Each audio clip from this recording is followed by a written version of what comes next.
आप लोगों को कॉमन मेडिकल इमरजेंसीज के बारे में बताऊंगा। अगर आप हॉस्पिटल में ड्यूटी में हैं और एक व्यक्ति आपके पास आता है और आप उसकी शुगर नापते हैं और वो 600 कुछ निकलती है, तो आप कैसे डील करने वाले हैं? जल्दी से बताइए, हाथ उठाइए, कौन बताएगा? इंसुलिन लगाएंगे। कितनी लगा देंगे?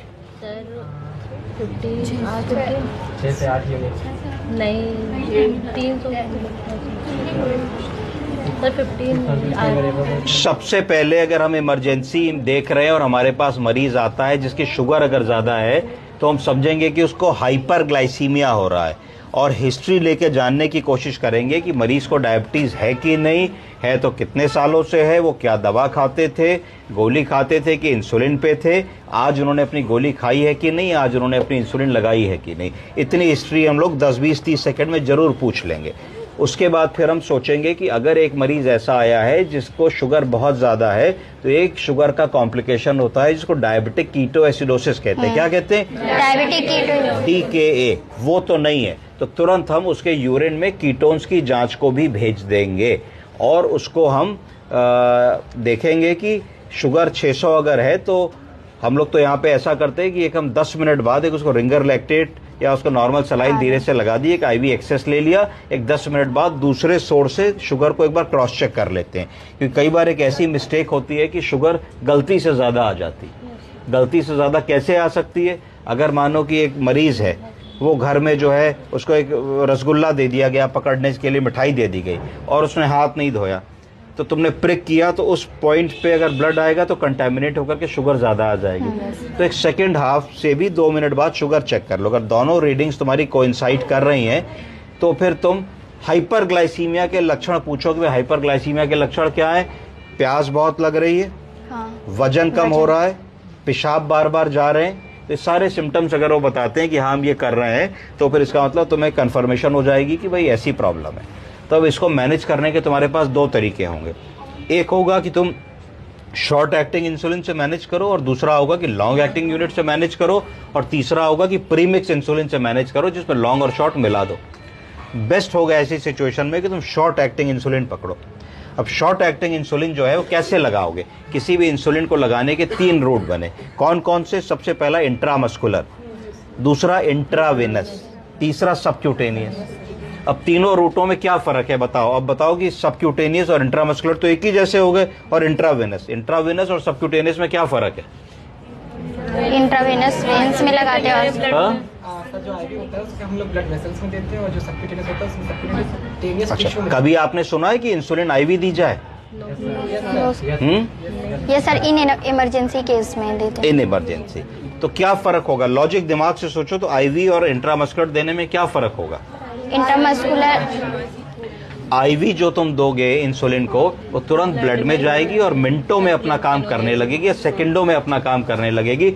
जो चीज तुम इंट्रामस्कुलर या सबक्यूटेनियस दोगे उसको काम करने में कई घंटे लगेंगे। तो ऐसी सिचुएशन में तुम 2 तरीके से डील कर पाओगे। तुम एक तो ये कर सकते हो कि अगर तुम्हारे पास ICU का इंफ्रास्ट्रक्चर नहीं है, इन्फ्यूजन पंप नहीं है, मिस्टेक ना हो, तो तुम ऐसा करोगे कि 4-4 यूनिट रेगुलर इंसुलिन TDS लिख दोगे। क्या करोगे? कि साहब हर 4-4 घंटे बाद, 6-6 घंटे बाद सिस्टर चेक करेंगी कि कितनी इसकी शुगर आ रही है, और अभी 4-5 यूनिट हमने लगा दी। और फिर 4-4 घंटे बाद देख करके, और जैसे ही शुगर 200 है उससे कम आएगी, तो फिर डॉक्टर को हम इन्फॉर्म करेंगे। तो ये एक तरीका होगा इमरजेंसी में आपको उसको डील करने का।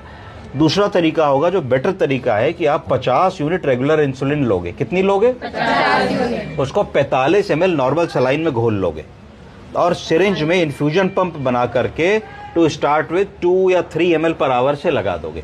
2 या 3 ml पर आवर का मतलब क्या है, और 50 यूनिट को 45 cc में मिलाने का मतलब क्या है? इसका मतलब है कि 50 ml वॉल्यूम बन गया, तो 50 ml में 50 यूनिट है। कितनी है? 50। इसका मतलब वो प्रति ml 1 यूनिट इंसुलिन दे रहे हैं। ठीक है। तो अगर मान लो मरीज तुम्हारा इंसुलिन पे था और उसने इंसुलिन अपनी मिस की है, तो तुम मोटा मोटा पूछ सकते हो, बाबूजी कितनी इंसुलिन लेते थे? तो बताएंगे बेटे सुबह नाश्ते से पहले 12 बताई गई थी और रात के खाने से पहले 20 बताई गई थी। तो कितनी हो गई?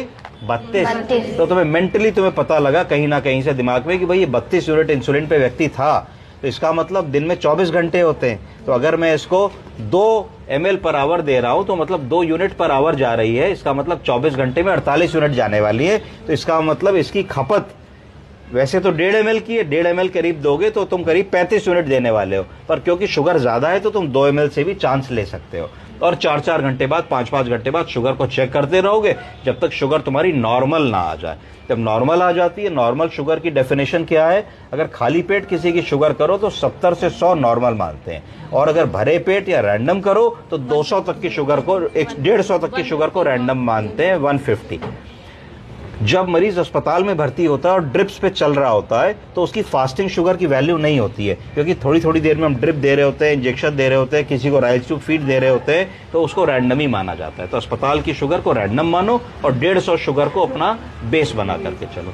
दूसरा जो एक तरीका है उसको कहते हैं स्लाइडिंग स्केल मेथड। क्या कहते हैं? स्लाइडिंग स्केल में। स्लाइडिंग स्केल मेथड का मतलब ये होता है कि अगर हमारी शुगर की वैल्यू अप टू 150 है, कितनी? अप टू 150, तो हम कोई इंसुलिन नहीं लगाएंगे। अगर 150 से 200 है तो हम 2 या 3 यूनिट इंसुलिन लगाएंगे। अगर 200 से 250 है तो 5 यूनिट लगाएंगे। अगर 250 से 300 है तो 7 यूनिट लगाएंगे।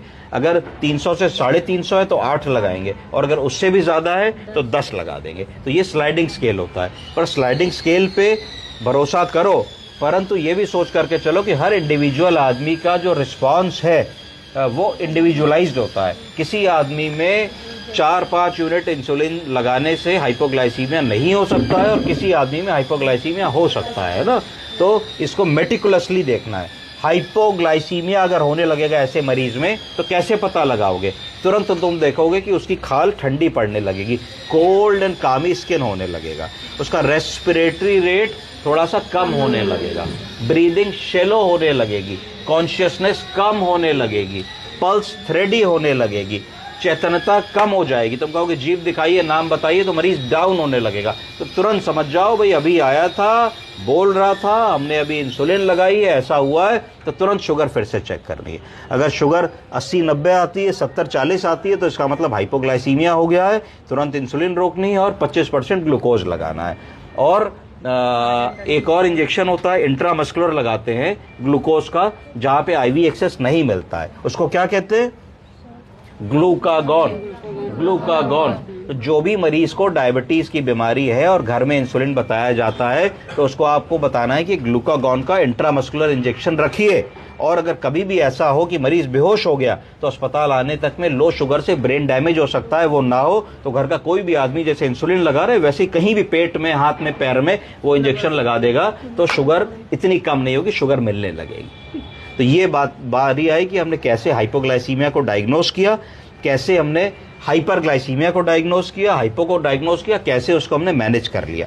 तीसरी चीज, अगर घर में ग्लूकागॉन इंजेक्शन भी नहीं और शुगर एकदम से मरीज की लो हो जाए या अस्पताल में लो हो जाए, तो साधारण तरीका है कि सफेद पट्टी ले लीजिए जो बांधते हैं, उसके अंदर चीनी डाल लीजिए और बांध लीजिए, और बांध करके उसको गाल के अंदर की सतह पर रगड़ने लगिए एंड कॉल फॉर हेल्प। तो जब तक आप मदद की गुहार लगाएंगे कि कोई ड्रिप आ जाए, वीगो आ जाए, ग्लूकागॉन इंजेक्शन आ जाए, कोई राइल्स ट्यूब डाल दे, कोई अस्पताल ले जाए, कुछ करे, तब तक जो स्किन के अंदर की म्यूकोसा होती है, म्यूकोसा को जब पट्टी में तुम चीनी भर के रगड़ोगे तो यहाँ के जो एरियाज है वहां से वो शुगर पर्कुलेट होकर ब्लड स्ट्रीम में जाएगी और हाइपोग्लाइसीमिया में कुछ ना कुछ मदद मिलेगी। और जैसे ये करते करते लगे कि मरीज थोड़ा होश में आ रहा है तो उसको आप फ्रूटी पिला सकते हैं, मिठाई खिला सकते हैं, बिस्किट खिला सकते हैं, चीनी खिला सकते हैं, शहद खिला सकते हैं, जैम खिला सकते हैं, जो भी चीज आपके पास उपलब्ध है वो खिला सकते हैं। इससे एक मेजर इमरजेंसी बचती है। मैंने न जाने ऐसे कितने केसेस देखे हैं जो लो शुगर के कारण उनकी चेतना चली गई और फिर पूरे जीवन भर में उनकी चेतना नहीं आई और उन्होंने बचा हुआ जीवन डिसेबिलिटी का जिया। ये एक मिस्टेक हम सब से हो सकती है कि 10 यूनिट इंसुलिन लगनी है, 20 लगा दी, 10 लगनी है लगा दी, चार्ट नहीं करी, ड्यूटी बदली, दूसरी सिस्टर आई उन्होंने 10 और लगा दी। तो इंसुलिन एक ऐसी दवा है जो लाइफ थ्रेटनिंग हो सकती है, जरा सी मिस्टेक से बड़ी विपदा आ सकती है मरीज के साथ।